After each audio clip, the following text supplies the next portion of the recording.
ako sa therapist in TPA. Kaya ayan. Pagkadating ko sa spice, yan yung ginagawa ko. Nagmamap ako. Kunyari lang yan, joke lang.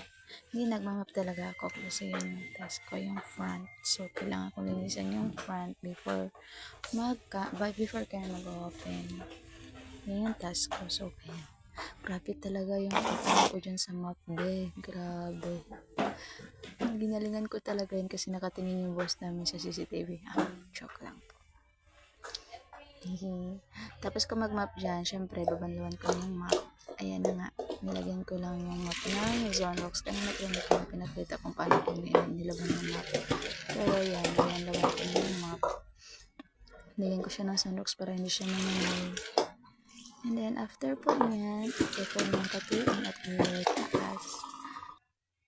Mapunta naman tayo sa lakad ko at kukuha tayo ng uniform.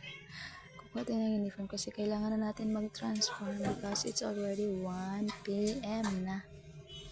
Ayan na nga. At yung uniform pa nga ng persona sa hindi tinupi. No? Ang galing. So, pupunta na nga tayo ng CR. Ayan na nga. At doon ko napansin, nabasa pala yung kili-kili ko. Pero hindi, walang amoy yan, ha, promise.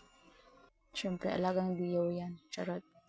At yan, nakapag-transform na nga. Outfit check muna sa salamin at saka sa camera. Ayan na. Oh, ha? Ayos ba? So, ano dyan is yung hair. Yan. Yung uniform ko talaga is may tastas na talaga yan. Pagkabigay pa lang sa akin, may tastas na. So, yun, syempre, yung mga hinubad natin, kailangan tupiin. Tinupi ko na nga.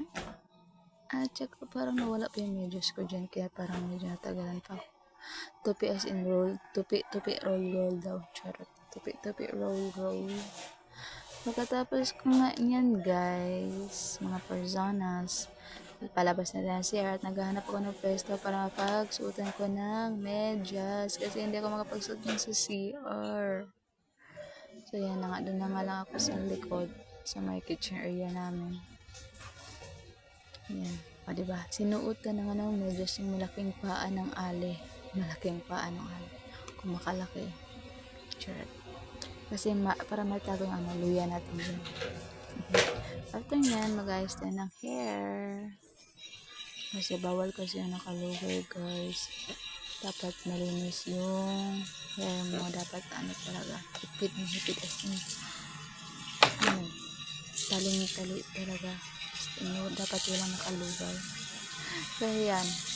Nakikita tuloy yung mga natin dyan, yung airport. Lalanding yan ng airplane. Diba? Sinuklay mo na ng ate mo. Yes, tapos grabe ikot pang hair. Kung buhok pa na ibang person yun, nahihilo na siya. Yan na nga. At syempre, after na, check muna tayo dyan. So, approve. Bye-bye.